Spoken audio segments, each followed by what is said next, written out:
蒜全部放进来，就可以把已经晾凉的糖水倒进来啦。糖蒜肯定少不了白醋，在白醋的选择上，我们要选择酿造白醋，不要选择酿制白醋。再加入300毫升的白醋。接下来我们的主角登场了，没错，就是这瓶雪碧。酿制糖醋的时候加入雪碧，可以让蒜瓣更加脆嫩，而且微微带甜口的糖蒜风味独特。我的这个容器是2000毫升，现在就可以倒入雪碧啦。雪碧的用量大约是500毫升，记住不要倒得太满了，否则盖盖子的时候容易溢出来。用量以没过蒜头为准，只要把雪碧没过大蒜就可以啦。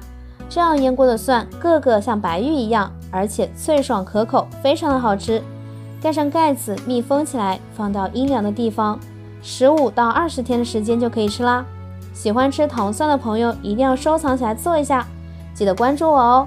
20天后我们一起来揭晓结果。好啦，今天的视频就录制到这里啦，喜欢的朋友记得点赞、收藏、转发哦。下期见啦，拜拜。